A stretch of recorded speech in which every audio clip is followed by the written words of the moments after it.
3 hidden signs na masaya ang isang tao sa buhay niya. Nakakatawa, no? Akala natin ang masayang tao, yung laging nakangiti. Yung laging nagpo-post ng mga masasayang moments sa Facebook, yung mukhang walang problema.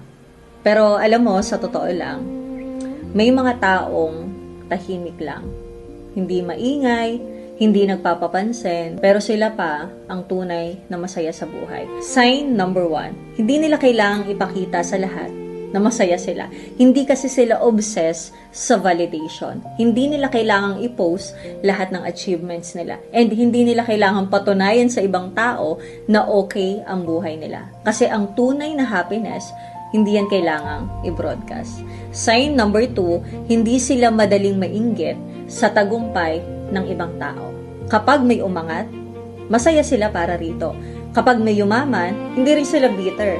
Kapag may naunang magtagumpay, hindi nila iniisip na nahuhuli na sila o napag-iiwanan. Kasi alam nila na iba-iba ang timeline ng bawat tao. At ang tao na kontento sa direksyon ng buhay niya, hindi yan nakikipagkarera sa iba. Sign number 3, nakakatulog sila ng payapa sa gabi. Maaaring hindi pa sila mayaman, maaaring hindi pa nila naaabot lahat ng pangarap nila, pero alam nila na ginagawa nila ang tama. Alam nila na merong progreso. Alam nila na merong direksyon ang buhay nila. At minsan, yon ang klase ng kapayapaan na hindi nabibili ng pera. Kasi sa huli, ang tunay na kaligayahan ay hindi lang tungkol sa dami ng pera na meron ka. Hindi lang yan tungkol sa dami ng achievements.